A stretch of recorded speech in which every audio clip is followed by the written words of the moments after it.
नमस्कार, मी नेहा शर्मा आणि आपण पाहत आहात महाआशापुरी न्यूज। चला तर मग जाणून घेऊया आजच्या बातम्यांमध्ये काय खास आहे। तमाम शेतकरी बांधवांना नमस्कार, जिंदाबाद।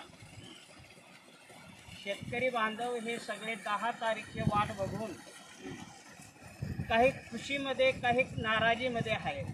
तर 10 तारखेला ऊसाचा भाव काय डिक्लेअर होईल हे शेतकऱ्यांच्या मनात उत्कृष्ट लागलेला आहे।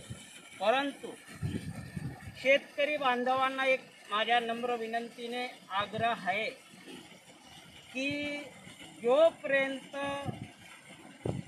महाराष्ट्र आणि मध्य प्रदेशच्या शिवालगत ज्या शुगर आहे आणि नंदुरबार जिल्ह्यातले जे शुगर आहे, आपल्याला जो प्रमाणे मनाला योग्य वाटेल तोपर्यंत तसा भाव डिक्लेअर करत नाही, तोपर्यंत आपण ऊसाच्या कांद्याला हात लावू देऊ नये। आणि जर कधी आपल्याला 3400 रुपयापर्यंत FRP जर यांनी जाहीर केली तर तमाम शेतकऱ्यांची ही दिवाळी अनंत गोड होणार आहे। कारण शेतकरीवर एवढा संकट येऊन पडलेला आहे का शेतकरी हा 5 वर्ष 10 वर्ष उठू शकत नाही। आवरीत केळी पपई दोघं पिकांची नासवड झाला, राहिला आता फक्त आपल्या शेतकऱ्यांच्या ऊस।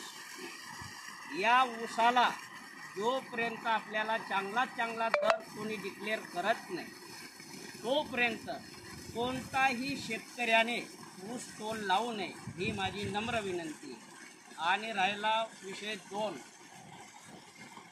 का जर आंदोलन करण्याची पाळी आली तर एकही शेतकऱ्यांनी पक्षवादी हे म्हणून राजकारण करू नये आणि आपल्या मालाला जास्तीत जास्त भाव आणि दर कसा भेटेल यासाठी जर कधी आपल्याला आंदोलन करावं लागलं तरी सगळ्यांनी संघर्ष हा निश्चित मनात ठेवून संघर्ष करावाच लागेल। एवढं माझं 2 शब्द संपवतो। नम्र विनंती, धन्यवाद, जिंदाबाद। आजसाठी इतकंच। अशा आणखी बातम्या पाहण्यासाठी आमच्या न्यूज चॅनलला सबस्क्राइब करा। धन्यवाद।